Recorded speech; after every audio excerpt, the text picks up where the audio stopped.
Hey everybody, it's Galmadex, and welcome back to another premiere draft of Aetherdrift. Without further ado, let's just get into the pack one, pick one. This is actually a super strong pack. We have four uncommons I wouldn't mind taking pack one, pick one in most packs. And then we also have an incredible mythic. So I'm just going to slam dunk the mythic here. But this pack is absurd. This has so much gas in it. The March of the World Ooze here is fantastic. Turns all of your creatures into base power and toughness 6/6s. And just for some extra bonus, whenever your opponent casts a spell during your turn, you get a 3/3 elephant, which obviously, as long as you have the March of the World Ooze on board, is another 6/6. Card's really nice. Usually you're just going to curve into this with a bunch of small creatures, slap it down, and just immediately lethal your opponent. There's also the fact that this is a really good top deck in the late game. If you're in some board stall, it's not going to be a board stall for long when all your creatures become 6/6s and just eat up the entire board. So March of the World Ooze is a pretty easy pack one, pick one, even in a pack as powerful as the first one that we saw. For pick two, Pact Altair, one of my favorite black commons, is worth mentioning. There's Flood the Engine for great removal. There's not a ton of ways to sacrifice your creatures for value or blow up enchantments in this format. Ride's End is another very solid removal spell. Or, because we have such an incredible green mythic, we can take the strongest green card, which is probably Earth Rumbler. 5 mana, 7/6 Vigilance Trample vehicle. You have to crew it for 3, which is a pretty hefty crew cost. So you really do want to be a deck that can utilize the bonus effect on this card, where it crews itself by exiling an artifact or creature from your graveyard. But I think a lot of green decks can do that. There are plenty of self-mill cards in green alone. Not to mention, if you end up in like green-black, you can have a ton more to self-mill. Pick three, we've got Stampeding Scurryfoot and District Mascot. These are both really nice. I think the Stampeding Scurryfoot's going to be a little more consistently good, and it plays really well with March the World Tree, spitting out 2 creatures to turn into 6/6s, one of which will have a +1/+1 counter on it. But this is really nice early game or late game, anything like that, because of that flexible exhaust ability. If you top deck it late, you just play it and exhaust it immediately, whereas the District Mascot, if you top deck this late, it's going to be pretty mediocre. You're going to slam it down, then maybe if it lasts the whole turn, you can then saddle attack just to trump attack with it to remove the 2 counters and blow up 1 artifact. Again, it could be a stronger card in your opening hand, but I think the Scurryfoot is just going to be more consistently good. And there's other strong cards in there. There was the blue removal spell, there was that black-white uncommon, but again, March of the World Tree, unless there's a significantly stronger non-green card, we're going to stick to green where we can. There is no green card in this pack, so we have to go somewhere else. There is a Marauding Mako here, which is a great card for the blue-red cycling deck, but it doesn't really fit in green-red, so that's not going to be the pick. We've got a blue-white artifacts card. Green is going to be the least artifact-heavy color in the format. That said, it still has some, but I just don't think splashing that in is going to be exciting. I think we just take one of the black removal spells, and I will go for the raw efficiency with a Grim Bauble. Pick number 5 now. Pretty mediocre pack. Alacrian Jaguar is one of the most filler green creatures in the format, so normally I'd be really happy to go off color for it, but we're not really going off color for anything exciting. The Spike Spitter is really for Rakdos and Boros, because you really, for these 4-5 mana max speed cards, you really want to be able to start your engines much earlier than turn 4, and green doesn't really have any start your engines cards, as far as I remember. I mean, it has some at like 3 mana, but nothing that gets that going and gets some speed rising throughout the game. That said, I still think it's just the best card in the pack. It's just a really weak pack altogether, but this doesn't get me particularly excited about trying to go Gruul. For pick 6, Rocketeer Boost Buggy actually could, but there's also a pick 6 Grimbauble, which is a really nice sign for black, because this is a mono-colored card, and it's going this late, whereas Boost Buggy, somebody would have to be in red and green to be interested in it. Grimbauble, just, if anybody's in black at all, you can take and run a Grimbauble really well. Even Wretched Doll's perfectly fine.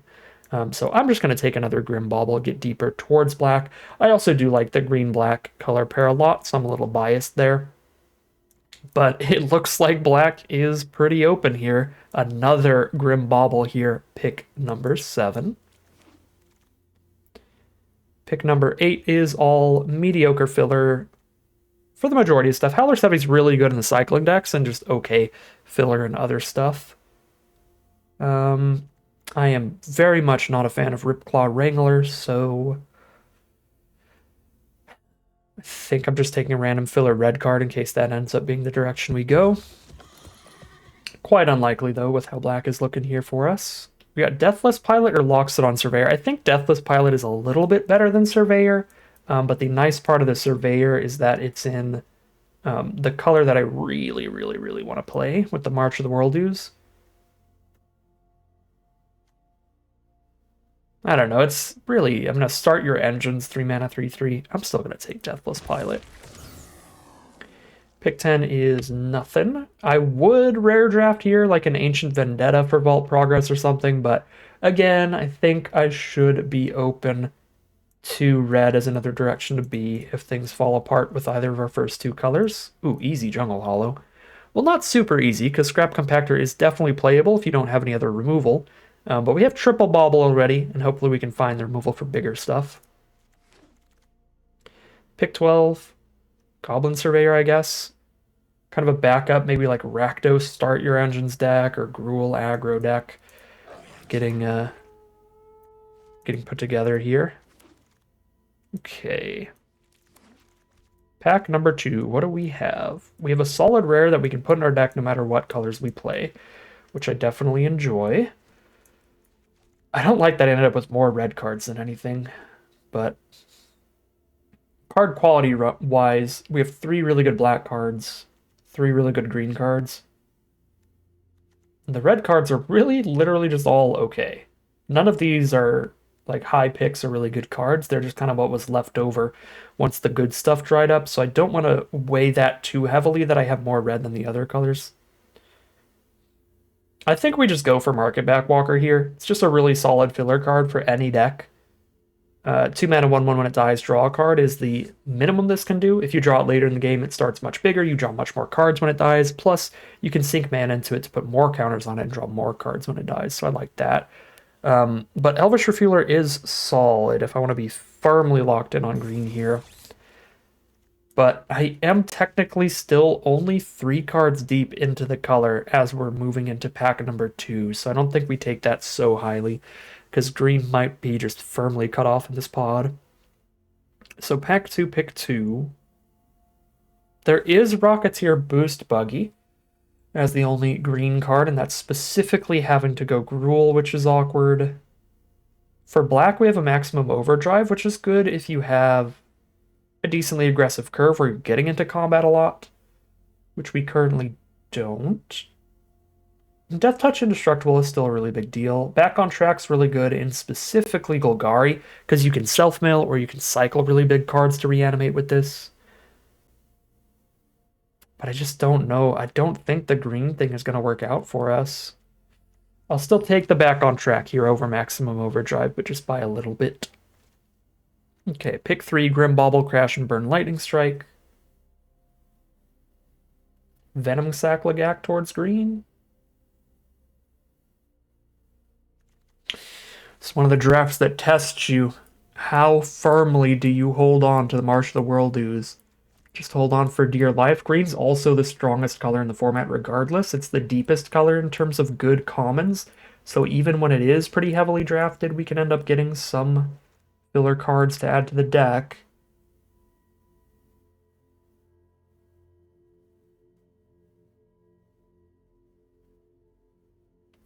I feel like how many Grim Baubles is too many Grim Baubles?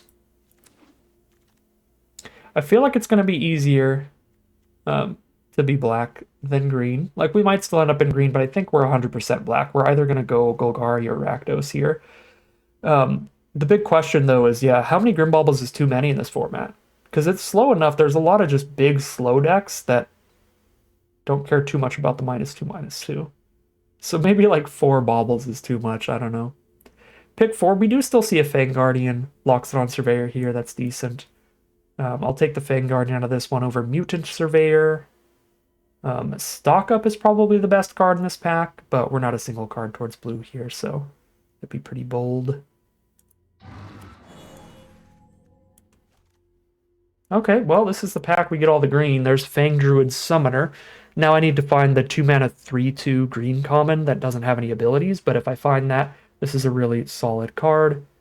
tutoring that from our deck, being a nice little 2-for-1. I could see an argument towards the GAC just because we're guaranteed that that card's going to be decent, whereas I do need to find something else to go with Summoner, but I'm taking that gamble here. Okay. Looks like pack 2 is our opportunity to scoop up all the green cards. So pack 3, because we're getting passed from the same direction as pack 1, I assume we're probably not going to get a ton of green there again. But here, yeah, I'm really happy with how this pack has gone. I mean, you flash back to like 5 picks ago, and I was really, really worried there wasn't going to be enough green for us to stick to the color. And then the Elvish Refueler Wield, where there was like nothing else in green in this pack? Maybe the green cards that were open in pack 1 were just really bad. Because I don't remember a lot of green going around. We took all 3 of our green cards in pack 1 pretty early. Okay, I guess I just completely misread the pod. I do not remember green looking super open pack 1, but good lord, we literally wheeled an Elvish Refueler. That means everyone in the draft pod saw that card and was like, nah, I'm good. Could take this Scrap Compactor. I have 1 maximum overdrive to kill big stuff.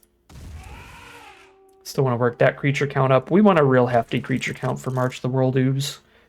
I want to be ideally at like 17 creatures. Just any creature on the board becomes a win condition with the March. Alright, here's the removal spell. Can kill any size creature, but it does kill your opponent's smallest creature when you play it. A deck with 4 Grim Baubles can help try to make that card a lot better, though, right? Because any of their smallest creatures, we can try to bauble those away, and then Momentum Breaker, the bigger creature. I'll take this here. Taking it mainly over the green-black dual land, that would definitely be a solid addition to the deck. Pick 2, we have 4 Grim Baubles, so we should be in a decent spot to play Hellish Sideswipe, sacrifice a Grim Bauble to destroy any creature or vehicle, join the party. Wreckage, Wicker Folk, solid filler. Sets up the draws with the Surveil ability. There's the Spin Out to destroy any creature, very solid. Fang Guardian, solid too, but I'm going to go Spin Out here. Fang Druid Summoner might not have made it. If so, Venom Sac Lagak would have been the better pick. We have 4 more packs to look at to find the 2-mana 3/2 with no abilities, or the 3-mana 7/2 with no abilities. Those are both on color. The 5-mana 9/7 with no abilities technically is also, but that card's really good, so I wouldn't expect to see that late unless there are literally no other green drafters, which is highly unlikely. There just don't seem to be a ton of them based on how pack 2 went.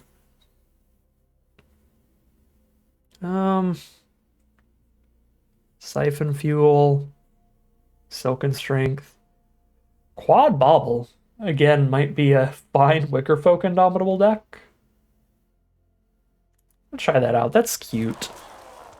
We can sack our baubles to recast this thing. We did the thing. Gibberic Omnivore shows up just in time. Technically, we had 2 more options to see it. We could have been picking up 1 pick 7 or 8 here, but here it is. We have to take it.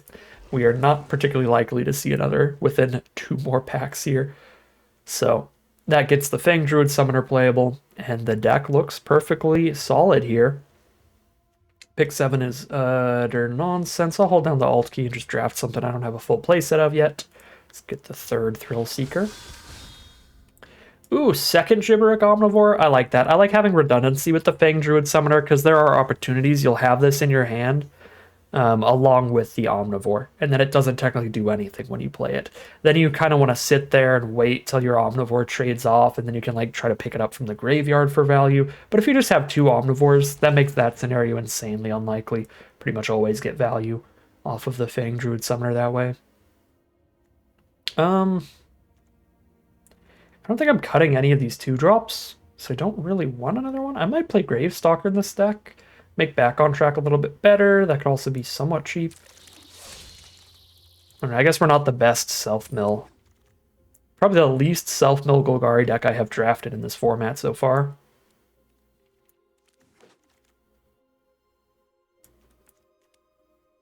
Another Fang Guardian here. And a Siphon Fuel too as an option. Alright, let's go. Bounced around between Jund during the first pack and a half. Still ended up with more than enough playables to where we get to cut quite a few cards. Whittle it down to just the cream of the crop in our main two colors. The combat tricky thing, just run all the removal. Except the really expensive removal. Still got Spin Out, Sideswipe, Breaker, Overdrive for Death Touch can also kill anything. This is basically another creature, the Earth Rumbler here. We're not really doing any self-mill, actually. We didn't get any Pothole Moles. Or the 2-mana enchantment that mills 4 and you pick up a card. Yeah, we're kind of not doing any self-mill, period. So maybe Earth Rumble actually gets cut. Be back on track, weirdly. I mean, I've got one Wicker Folk to self-mill.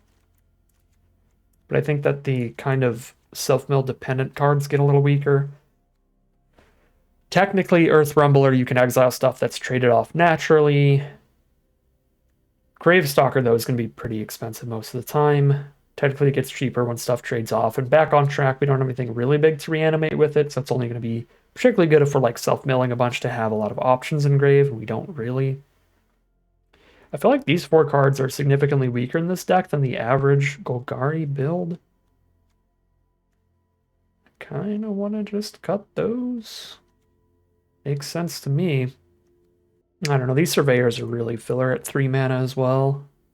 The thing I like the most about them is our mana curve, being able to have creatures on board attacking for the turn 4 Fang Guardian is pretty important. So as filler as they are, just making the Fang Guardians more consistently good is valuable to an extent. They also make the Maximo Overdrive better. Want to keep mostly creatures in here because March of the World Tree. Ditch those 2. Yeah, I'm just going to keep the Surveyors for the curve here.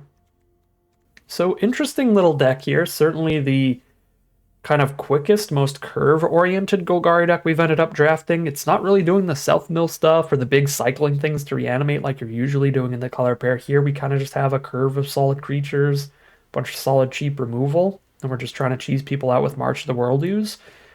Yeah, interesting deck. A little different, again, from all the other Golgari decks. Certainly less synergy, but some pretty good card quality to make up for it with that Bomb Mythic and tons of removal. We'll have to see how this all plays out for us as we hop into the gameplay and see how it does. Alright, here we are on the draw for game 1. I like this opening hand. My least favorite part about it is that I have 1 forest and 2 swamps, but I have my triple green bomb rare, so not so confident we'll be able to cast March of the World Ooze on turn 6, but it is still possible here. Okay, let's get the Omnivore down. Playing against a blue-white deck. Voyager Quick Welder to ramp them up into the bigger artifacts. It also just completely holds off the Omnivore. I could trade Omnivore and Bobble into Quick Welder, but that's not a good deal. So I'm just going to run out the Refueler and pass. Not going to 2-for-1 myself to get through a Quick Welder.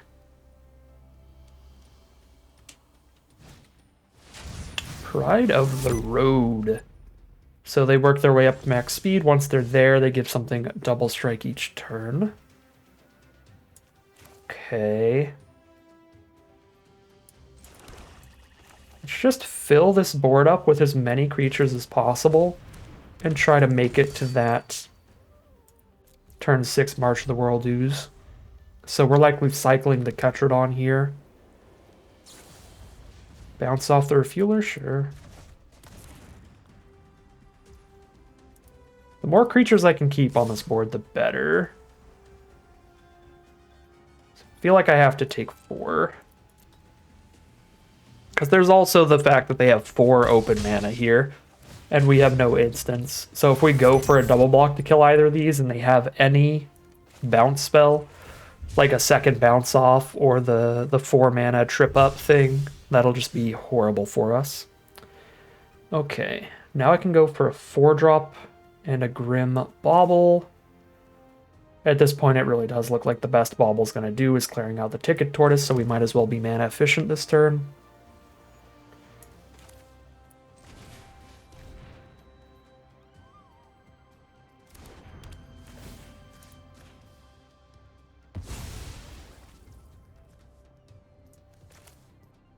Really just on blocks right now, so I'll go for the Sturdier Toughness card.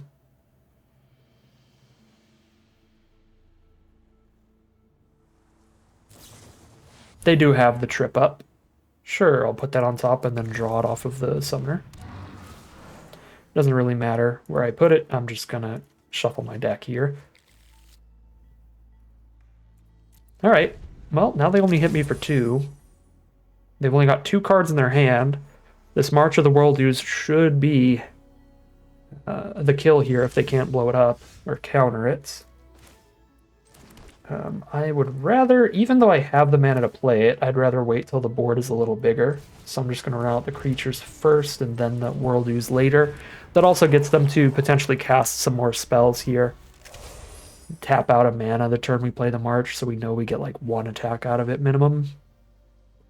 There are very few ways to blow up enchantments as far as I remember in blue-white. Green definitely does. Broken Wings is main deckable in the format. That blows up an enchantment. Okay. Well, do I still wait? Now I have attacks even without casting it, and I have perfect mana to go Sideswipe that. Play and adapt Refueler here. Okay, I guess we'll just win the natural way without March of the World Ooze, just playing much more conservatively than we needed to, it looks like. Start things off 1-0 heading into game number 2. Alright, we did the thing here. We have all 3 of the apes in the opening hand. Apes together strong. Let's get in there. Our opponent does start with turn 1 Scurryfoot. We are on the draw. They're a green-blue deck, very strong archetype with a ton of exhaust abilities like you see on the Scurryfoot to get a bunch of value over the course of a long game. I already have 4 mana. I already have triple green if I draw that 1 card. I'm going to mill this land. Keep the Walker. Then I get to play the Walker next turn if I don't Maximum Overdrive, which I probably won't. Cool. Okay, this is actually not particularly cool because Elvish Refueler and Scurryfoot are the kind of common and uncommon wombo combo of the format.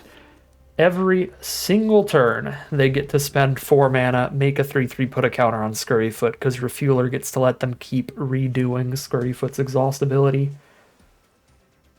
And sadly, we don't have any of our 4 baubles today. This game, whatever. The Bauble's all, of course, capable of killing the Scurryfoot. We do it early. If I block with Wickerfolk, they have to adapt that, and then they don't get to adapt Scurryfoot this turn. Let's just draw the card here.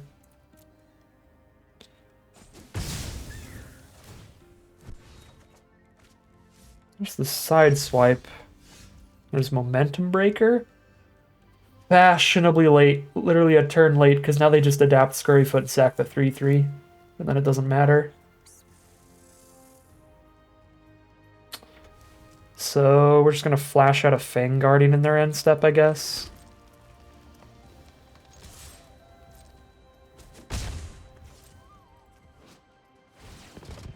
It only buffs other creatures you control. To be honest, I didn't mean to attack with Wickerfolk there. I was just trying to spam through my turn as quickly as possible to have them think about instants a little less.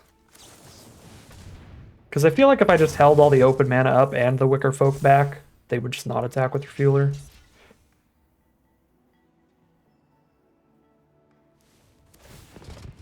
So I mean, maybe this plays better. Because maybe, you know, as I said, if I did hold Wicker Folk back, they just wouldn't attack with Refueler, and we couldn't stop the Wombo combo anyway. Okay. I mean, we're firmly on the defensive here. Just have to do the pass turn thing again. Let's make sure to actually just click the pass turn button instead of spamming spacebar this time, though.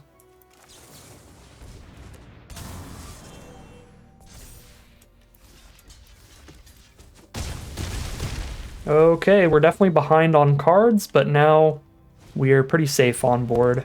Board state's even enough. So we can see where we can take it from here. It's going to be Surveyor Overdrive.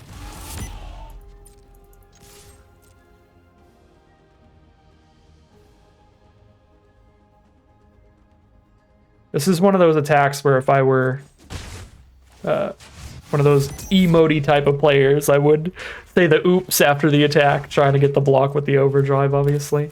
Okay, Spike Shell Harrier is disgusting. It's exactly what I needed to not happen.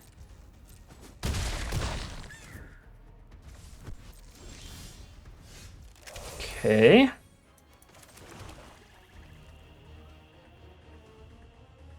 Six mana.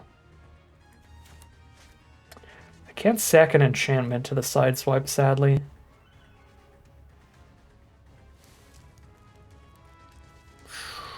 Yeah, clear out my blocker, play another attacker. There's so much more pressure than I expected to be under this turn. I literally can't, like, play a blocker, hold up overdrive. They attack all three, one of them gets through and I die. I have to play two blockers. They're a blocker and a momentum breaker. Ay, ay, ay.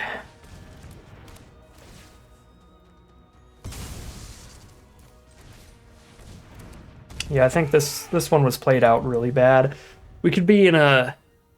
We would have taken significantly less damage if I just didn't attack with Wicker Folk twice in a row. Jesus Christ.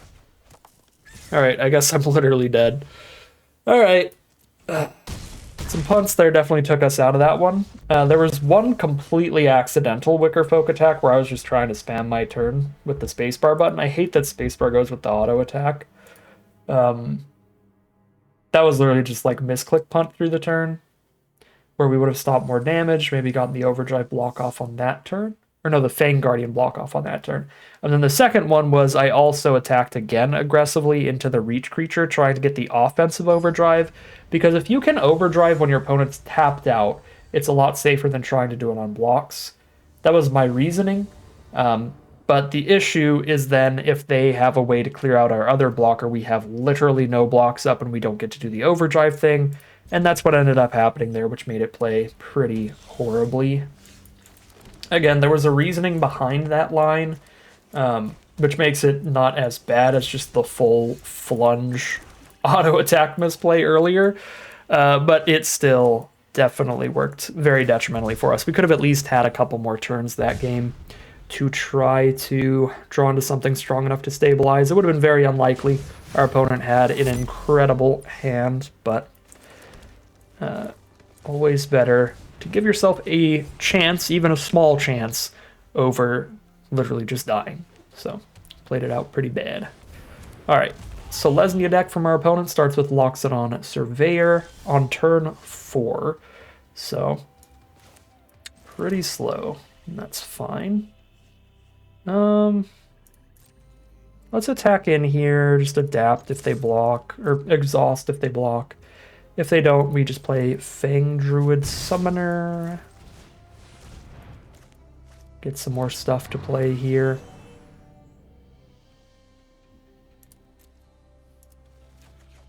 Cool.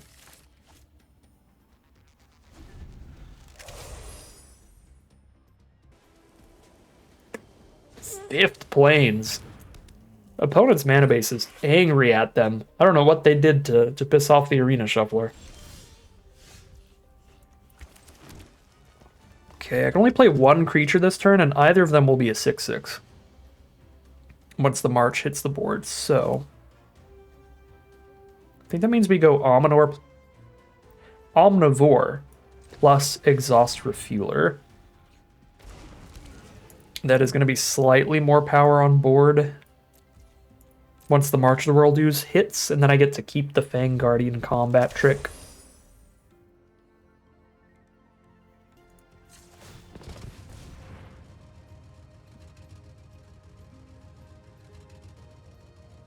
Is there a run over here? Sure.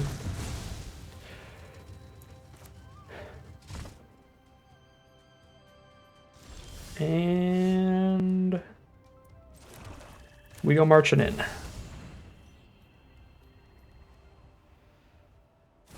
Does white have enchantment removal? Green definitely does. They do have green in their deck. But they don't have green men on tap. They can't Broken Wings right now.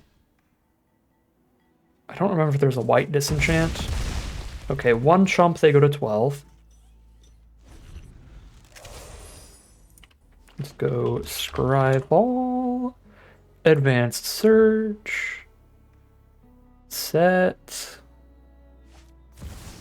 DFT. Oh god, what is that? They search for 2 1-drops? Okay, it's 1,000,000 blocks is what that is. That's not great, but it doesn't blow up the March, so I think we're still ahead. Destroy, Enchantment. There are 2 naturalizes in the whole set? Broken Wings and Web Strike Elite, they're both green, 1 common, 1 rare, that's it? Okay, what if I search for just enchantment and not destroy? Is there an exile effect?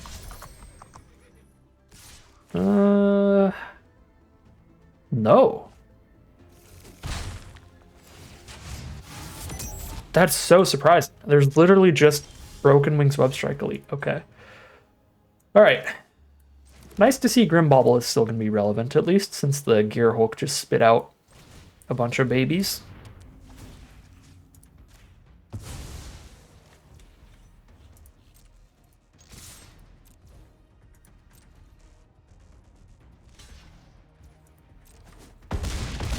Rather than poke for 2 more damage, I'm just going to surprise have a 6/6 up during their turn to block and kill the 4/4 first strike. Or whatever they might attack with here. I'm going to deal 2 less damage to them to probably kill one of their creatures for free.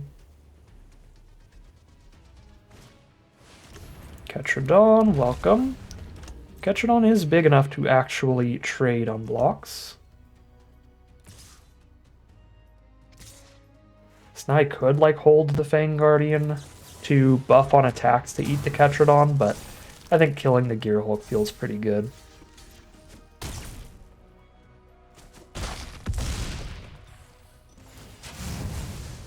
GG from opponent? It's not lethal on board, are they just scooping?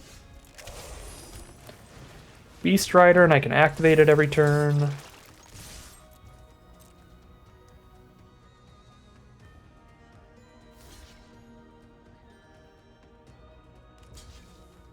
Cool. Go to 8.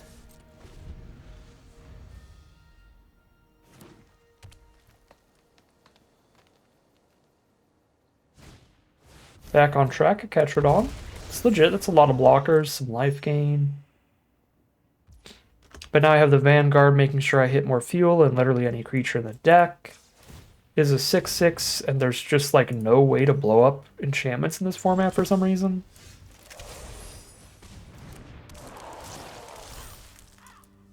Oh, I should search for just like destroy target permanent period. That would work.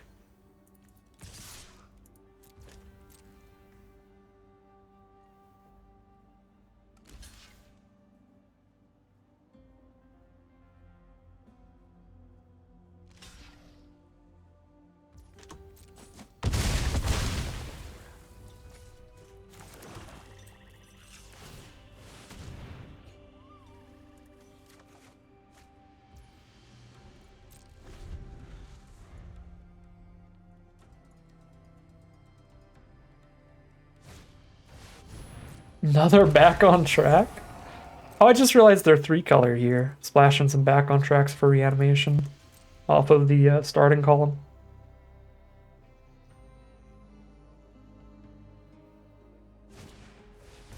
Collision Course, destroy the Wicker Folk.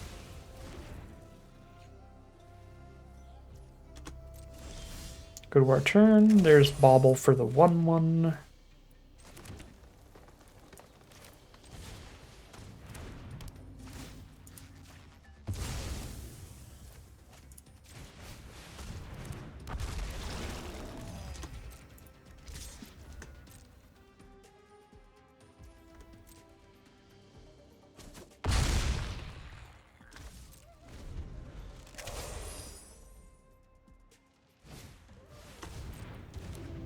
That'll be good next turn. Reanimate anything from their grave. I don't have the mana to activate Vanguard this turn, so we might as well Surveil with Bauble. Yep. Keep those.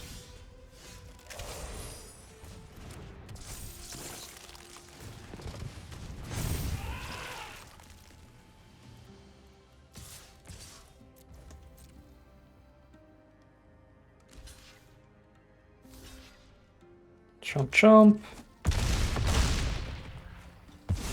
Just do this so I'm tapped out. And Arena auto passes.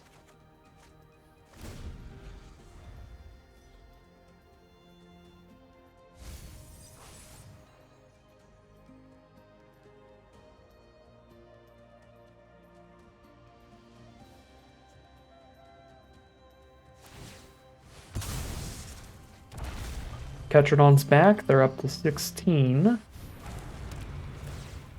But they have one blocker up. They take 18 damage on this attack. So that'll be 2 and 1 heading into game 4.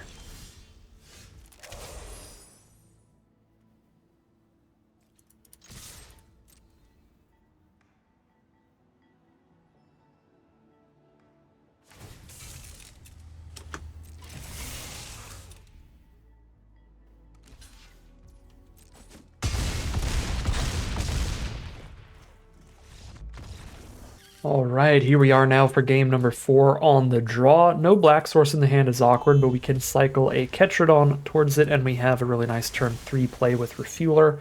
Now we have the Scurryfoot Refueler combo if we can get up the mana curve towards that. Really hoping we hit a black source soon now, otherwise they will be drawing a bunch of cards off of Mindspring Merfolk. They're also going to draw a bunch of cards off of Ranger's Refueler.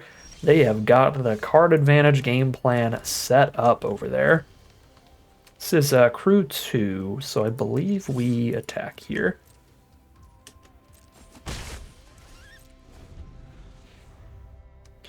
They're not going to attack with the Merfolk unless they have some trick up to eat our Scurryfoot. So while they're completely tapped out, we might as well get the attack in, trying to kill the Merfolk in a trade if they want to do that. Again, Scurryfoot is just a 1/1 blocker. We're stopping a max of 1 damage with it. Okay, green, blue, and red from our opponents. There's the cycle, and there's the black source. Ooh, and there's the untapped black source. Well, I think I am more than interested in killing the Merfolk. To the point that I will just play the untapped land so I can bobble it.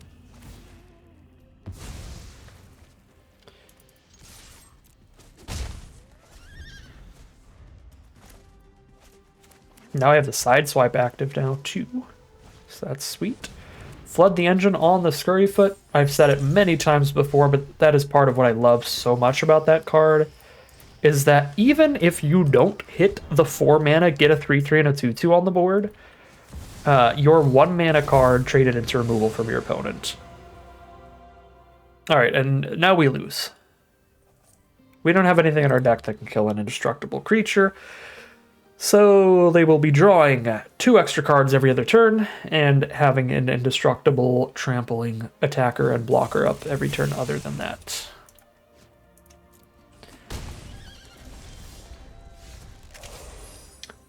Yeah, so unless I have the craziest curve out in the universe that somehow erases them, we're super dead. So I'm just going to go towards flooding the board with the maximum amount of power possible. get as much damage as we can in over these next 3 turns, because if the game goes any longer than that, they've drawn like 4 to 6 extra cards. There's no breaking through all that. There's no blocking that's going to be profitable because it's indestructible and it tramples over anyway. I have had Sab in 2 different decks, a sealed and a draft, so I mean, this is just fair. We got to be on the other side of the table at some point. But it does suck to be on this side of the table. Wickerfolk Indomitable. So now I can keep my Grim Bauble on the board to sack to Indomitable later. And just sideswipe with Scurryfoot into the Guardian, I guess. And then I have Maximum Overdrive if any of the blocks go poorly for me. And Lockset on Surveyor if they're fine.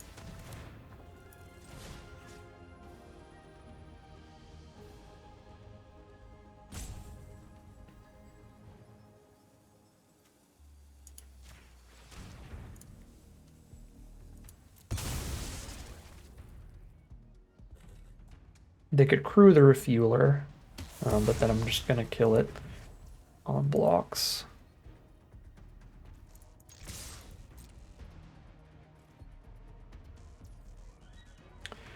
Take all the damage. All right.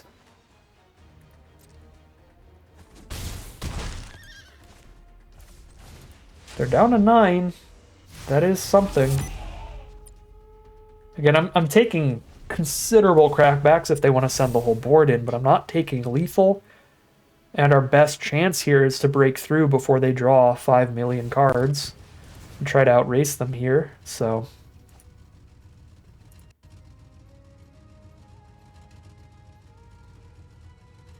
Alright, draw a card, discard a card.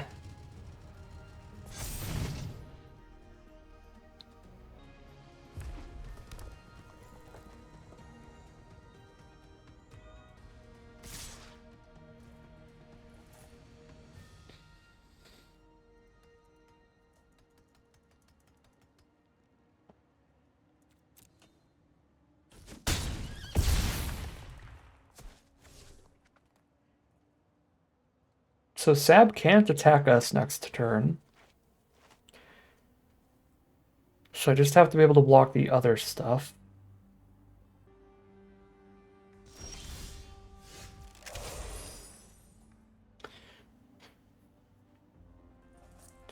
About a bajillion too much mana. Okay, on board I only need 1 blocker up, technically. Because they have 2 3/3s that can attack, and that's if they play another creature to crew that. Oh, I guess they can exhaust it, right? Yeah. Okay.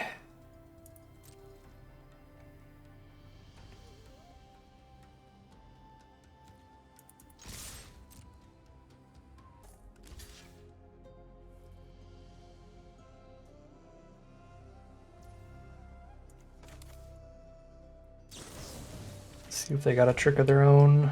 We pray that they don't. But they've drawn a lot of cards off Sab, so it's very, very possible.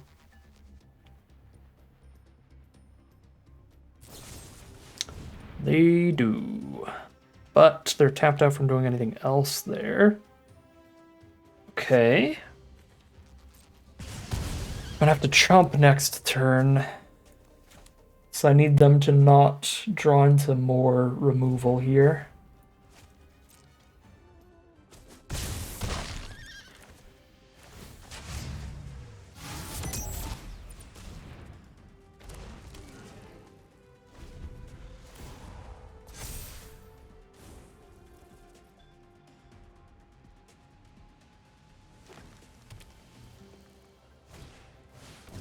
Tarian.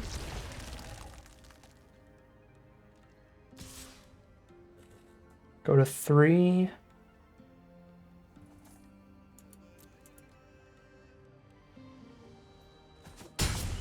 They're actually dead on board. They're 1 mana off from blocking with Refueler. Okay, I mean, we send in, and fingers crossed, not 3 mana or less interaction left in their hand. Oh no, Sab can actually crew. Ah, so close. But Sab just crews the refueler anyway. Even though Sab can't block, Sab can make the refueler block. They just block all three and take nothing, and then we die on the crackback. Ah, that's so painful. But that'll do it. Sab is too strong. 3 damage off. Still. That was a really, really respectable fight against the Sab, but that's just too good. And we are 2-2 heading to game 5. All right, here we are on the play for game 5. Got that March the World Ooze top end, and that is going to be our plan to try to win this game. Start things off with a Beast Rider Vanguard. There's the bounce. Slow us down, that's fine. Played against blue-white, they start with Guide Light Optimizer. Get a 3/3 Surveyor down. This is going to curve well, playing the Surveyor and then Vanguard plus Breaker. The only issue with this is they can get 4 mana this turn, thanks to Optimizer still being around, but if they don't cast anything that costs 4 anyway, it doesn't matter. Oh my god. I'm going to get Aether Sparked into the Abyss. Draws a million cards, gets a bunch of plus and plus counters. This card is so weird and confusing. I just don't even want to... It does what it does. We'll see what happens when it does things. I hate that card's design. It's so weird.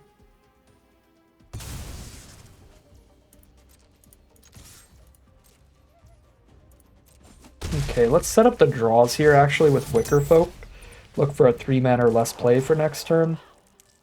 Okay, next turn I'll spend 2 on Vanguard, 2 on Walker. Turn after that I draw land 6, play March the World Ooze.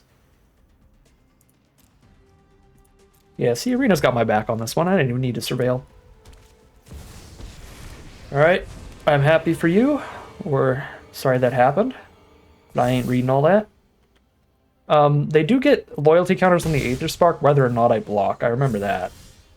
It's just whenever it deals combat damage, period. It doesn't have to be to a player. So yeah, they're just going to juice that thing up, draw a million cards. Okay. Oh, his card might actually not be that crazy. It's so weird. I mean, it's probably really solid at worst, right? Because, like, it's 4 mana, but it's like 4 mana, draw 2, get some +1/+1 counters. Oh, they just get 10 mana of any color this turn and dump their entire hand. That would be kind of bad. But I have my my big bomb game plan. I feel like March the World Ooze is probably at least a bit better than the Aether Spark on average. Kachinga.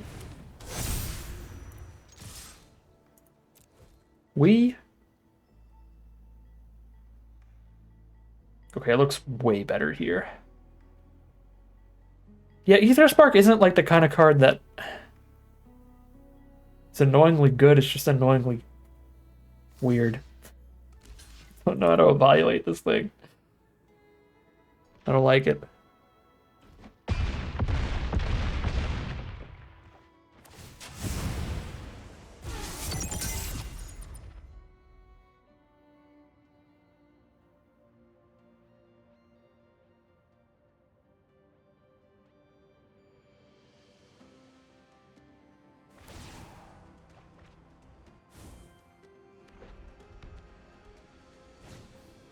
Spectacular pile up. At least I draw a card. Oh, that's such a good draw.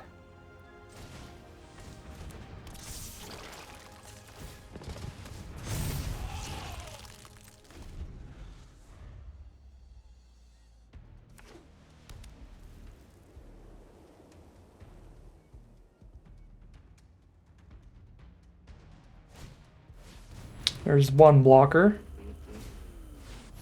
Draw 3, gain 3. So they're not dead on board. They have to go chump take 6.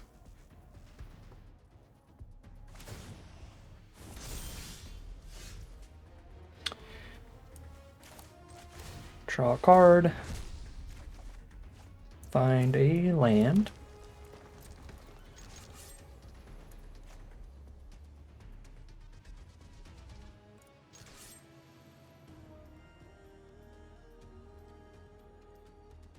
If I attack the Ether Spark with both, they just don't block and don't lose a creature.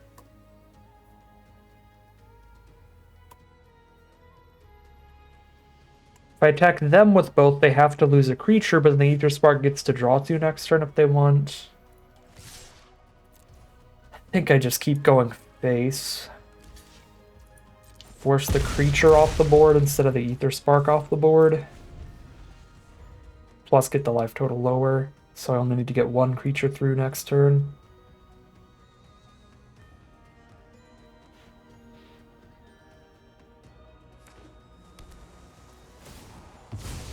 Alright, sack the Aether Spark, draw 2.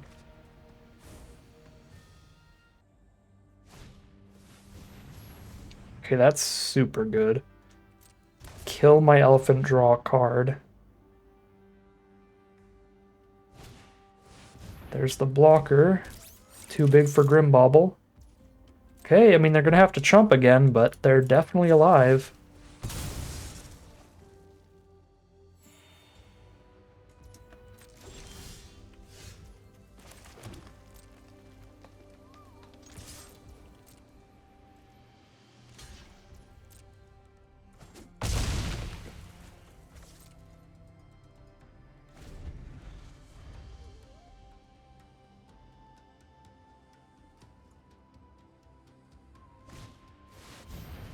Detention Chariot is exile removal. I can't counter that with the indestructible trick, and I can't counter the bounce removal with the indestructible trick either.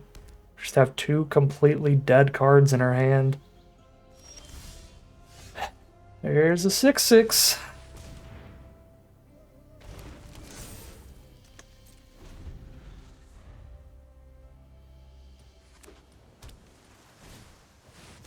There's the gain 3, so they're not dead in one swing unless I put a +1/+1 counter on the board with maximum overdrive.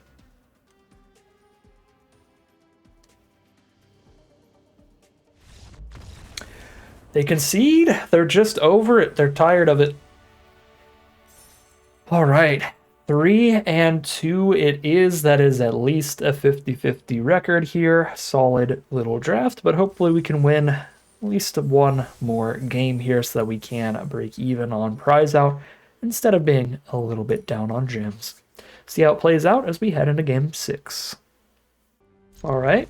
Here we are for game 6. This is a mono green hand. We have a Grimbauble and a Sideswipe in it with no Swamp.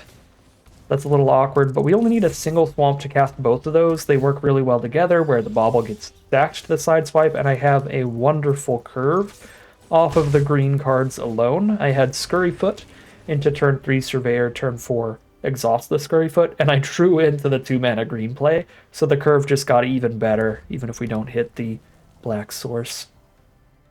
We're playing against Gruul. They start with the Prowcatcher Specialist. We draw another black spell, which is not ideal. Alright, we'll trade 2-drops with each other. If they want. If they don't, then I'll just deal 3. That's cool too. Alright. Technically, I should have played Surveyor pre-combat, because then if they didn't want to block, we would up our speed. But they blocked, so it didn't change anything. I just always forget to play Start Your Engines cards main phase 1. So used to doing stuff main phase 2 to hold up tricks and bluff things and give your opponent less information, all that stuff. Okay. Alright. 2 black spells drawn in a row, not a single land drawn all game is rough. Because we only needed to hit 1 land to get to Scurryfoot. Still none. And now we're just staring at a 5/4.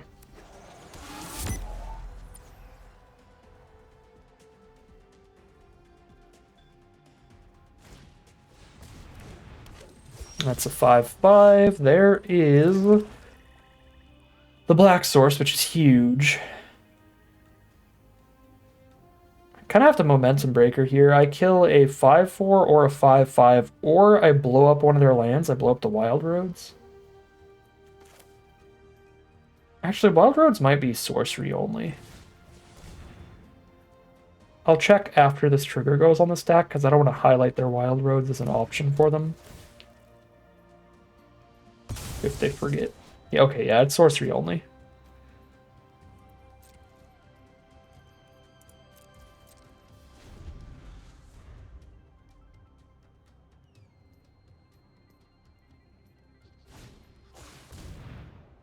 Pothole mole. No, you know what? I'm done. I could have Grim Bobbled instead of Momentum Breaker. Because it's technically just a 2/2 for now. They were still 1 mana off from actually making it a 5/5. I did not realize they didn't quite have the exhaust until now. Take 5, because I have the ways to deal with Imperiosaur pretty well.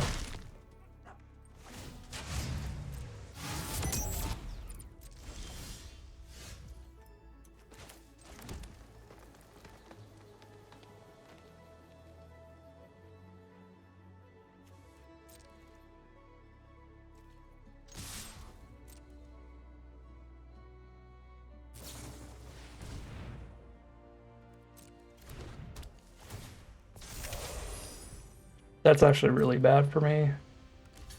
Because now they can just pothole mole Scurryfoot. Oh my god. The plan was exhaust Scurryfoot and then bobble the mole. But Silken Strength is horrific here. Because now to kill Imperiosaur, I have to lose Scurryfoot without exhausting it. Alright. Brutal game here.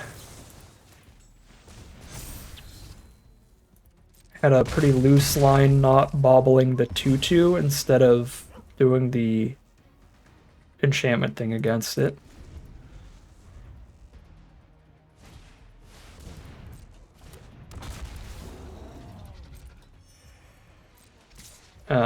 But then that was just a really bad circumstance for us that they had Silken Strength there.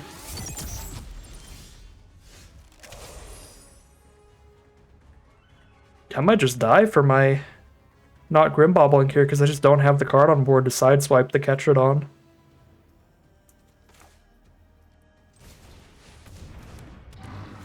Got the double block for it, hoping that Silken Strength was that last kind of trick from opponent.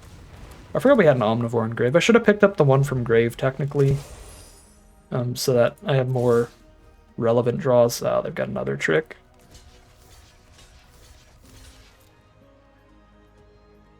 Time to get deleted, question mark? Yep. Wow, that kills both of those and doesn't lose a creature. It's pretty nice. But now I have Bobble Sideswipe. I don't have the mana to do 2 black spells in 1 turn. If I Bobble the Guardian this turn, if I draw any land, I can go Ketrodon Sideswipe next turn.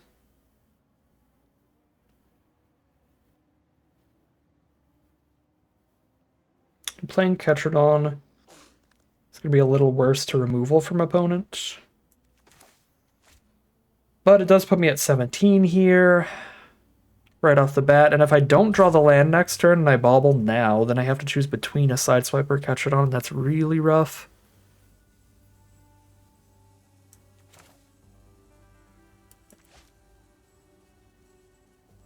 I'm just not going to be able to double these. I think I have to.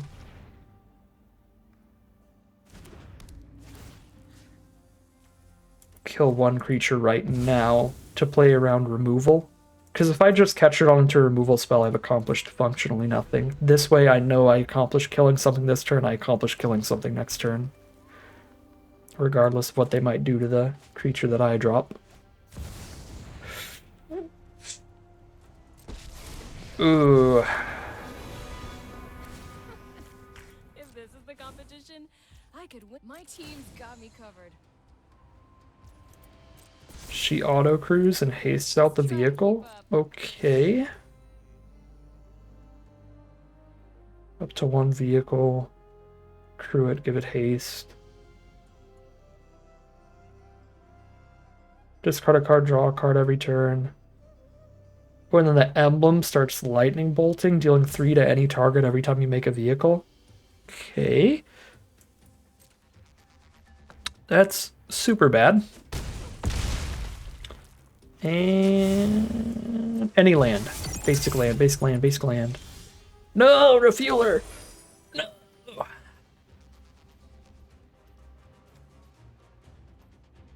Well, that'll seal it. So we could have done blow up Ketradon, have a 6/6 to try to jam into Chandra the turn after. But now I have to, I mean, I guess it's, I still get to blow up Ketradon and have a 3/4.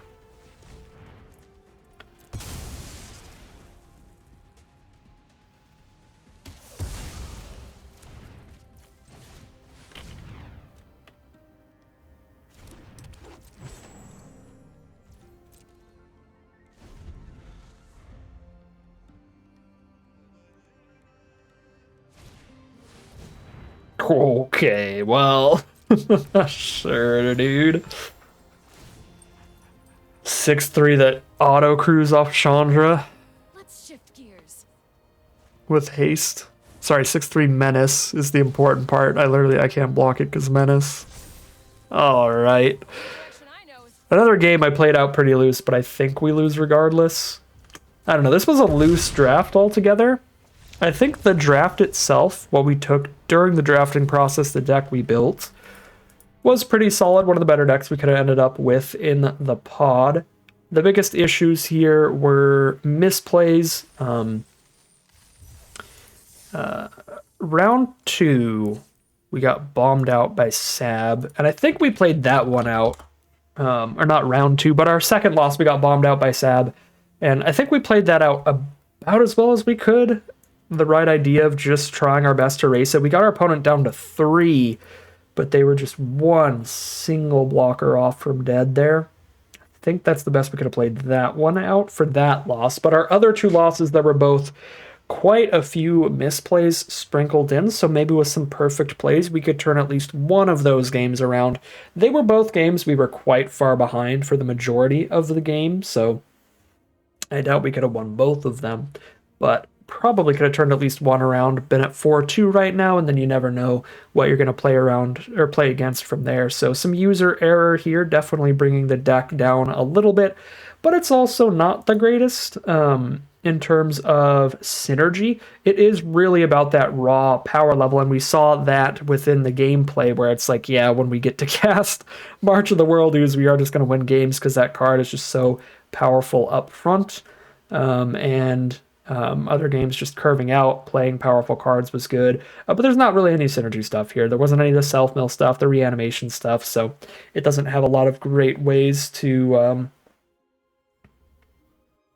get far ahead and just little synergistic value things going on. There's not a whole lot of that. We just gotta draw pretty well and just curve out, play good cards, which is how we won some games and how we lost some games. When we weren't curving out well, our deck didn't have a lot of really good ways to come back because there's just not a whole lot of synergy. We're just trying to, again, play individually good cards.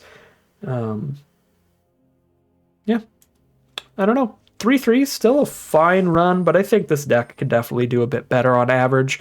But that is where that user error comes in, where we probably should be like 4-2 right now, going into the next round for a potential 5th win. You never know.